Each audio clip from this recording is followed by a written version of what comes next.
এই শহর আমাদের, এই দেশ আমাদের, কিন্তু আমরা কি পরিচ্ছন্ন রাখতে পারছি? রাজধানীর হাজারীবাগে শুরু হতে যাচ্ছে একটি সচেতনতামূলক ক্যাম্পেইন র্যালি, যেখানে মূল উদ্দেশ্য হচ্ছে তাদের পরিচ্ছন্নতা এবং বর্জ্য ব্যবস্থাপনা জনসাধারণের উদ্দেশ্যে ভালোভাবে সচেতন করা এবং জানানো কিভাবে বর্জ্য ব্যবস্থাপনা করতে হয়। চলুন দেখে আসি কিভাবে তারা এই বার্তাটি সকলের কাছে পৌঁছে দিচ্ছে।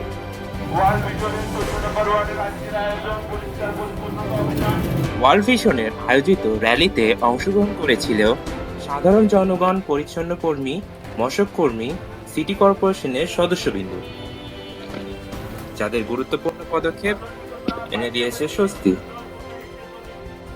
র্যালিতে সচেতনতামূলক বার্তা পৌঁছানোর সাথে সাথে মশক কর্মীরা বিভিন্ন জায়গায় মশার ওষুধ ছিটিয়েছে এবং পরিচ্ছন্ন কর্মীরা বজ্র পরিষ্কার করে নিয়েছে রাস্তা থেকে।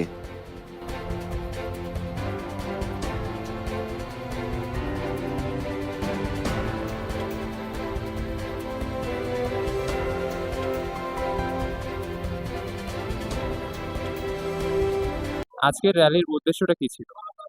আমাদের আজকের র্যালির মূলত উদ্দেশ্য ছিল হচ্ছে গিয়ে আমাদের যে 14 নং ওয়ার্ড রয়েছে, আমরা যে ওয়েস্ট ম্যানেজমেন্ট টিম কাজ করছি, সেখানে হচ্ছে গিয়ে আমাদের যে এলাকার যে বর্জ্যগুলো ফেলে মানুষ যত্রতত্র, সেই বর্জ্য ফেলাগুলো নিয়ে তাদেরকে সচেতন করা। এর পাশাপাশি হচ্ছে যে ডেঙ্গু সচেতনতার বিষয় নিয়ে আমরা হচ্ছে ক্যাম্পেইন করেছি এবং এখানে আমরা চেষ্টা করেছি যে আমাদের যে এলাকাগুলো আছে, আমাদের যে গলিগুলো আছে, যেখানে মানুষ যত্রতত্র ময়লাগুলো ফেলে, সেই ময়লাগুলো যেন তারা না ফেলে এবং হচ্ছে ডাবের খোসা বা হচ্ছে কোথাও যেন পানি জমে না রাখে, সে বিষয়ে আমরা ডেঙ্গু বিষয়ে সচেতনতা করেছি আজকে। জনসাধারণের জন্য বর্জ্য ব্যবস্থাপনায় কি সমস্যা বলে মনে করছেন? এটা অবশ্যই সমস্যার কারণ হচ্ছে আমরা যে এলাকায় বসবাস করি, এই এলাকায় যদি বর্জ্য ব্যবস্থাপনা আমরা না করতে পারি, তাহলে আমাদের পরিবেশের জন্যই ক্ষতি হয়ে দাঁড়াবে। আপনি দেখতে পারবেন যে এলাকায় গাছপালা তেমন কোনো ঘনত্ব নেই, তো হচ্ছে এই বর্জ্য ব্যবস্থাপনার ফলে যদি আমরা করতে পারি, আমরা বেশি করে গাছ লাগাবো এবং হচ্ছে এলাকায় পরিবেশ ফিরিয়ে নিয়ে আসবে এবং পরিবেশটাকে সুন্দর রাখবো। আজকের র্যালির মূল উদ্দেশ্য কি ছিল? আজকের র্যালি মোট উদ্দেশ্য ছিল আমরা জনগণকে সচেতন করা এবং আমরা যেখানে যেখানে পাবলিক এই ময়লা ফেলায় ওদেরকে সচেতন করা এবং আমরা র্যালি করছি। হ্যাঁ, পুরোটা এলাকা ঘুরলাম, ঘুরে আমি মানুষকে সচেতন করছি যাতে এরা যেখানে সেখানে ময়লা না ফেলায়, নির্ধারিত স্থানে ময়লা ফেলায় এবং সামনে ডেঙ্গু মৌসুম, হ্যাঁ, ওটার দিকে খেয়াল রাখতে, বাড়ির আঙ্গিনায় যেন পানি জমে না থাকে, হ্যাঁ, এবং আমাদের কার্যক্রম যাতে আরো এই অবগত হয়, এর জন্য আমরা কার্যক্রম এই চলমান থাকবে। হ্যাঁ, এই বিষয়ে আমরা খুব সচেতন। হ্যাঁ, ওয়ার্ল্ড ভিশন আমাদেরকে খুবই হেল্প করে এবং তারা আমাদেরকে নিয়ে র্যালি করছেন এবং বিভিন্ন সময় বিভিন্ন কিছু দেয়, হ্যাঁ, কাজে সাপোর্ট দেয় এবং আমাদের সাথে মানুষকে সচেতন করে, জনগণকে সচেতন করে যাতে ওনারা যেখানে সেখানে ময়লা না ফেলায়। এই ক্যাম্পেইন থেকে মানুষজন কি শিখবে বলে আপনি মনে করছেন?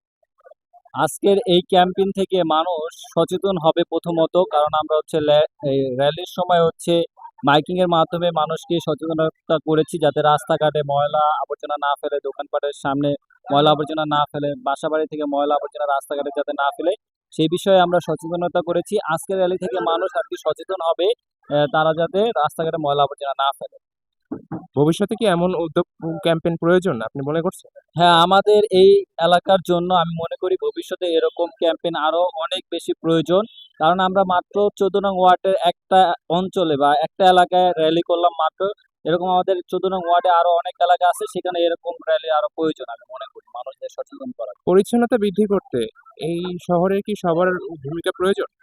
পরিচ্ছন্নতা বৃদ্ধি করতে মূলত এই শহরে বা এই শহরেই না, আমাদের পুরো ঢাকা বা হলো যে বাইরের দেশে বাংলাদেশে বলেন, আমাদের আসলেই এটা অনেক প্রয়োজন। কারণ আমাদের সাধারণ জীবনযাপনে আমরা যদি পরিবেশ নিয়ে খেলা করি তাহলে আমাদের নিজেদের ঝুঁকি বাড়বে। আর সম্ভবত আমরা সবাই জানি যে ইদানিং ধরে বিভিন্ন ভাইরাস রোগ আক্রমণ করছে, তো সেগুলো নিয়ন্ত্রণ করা যাবে।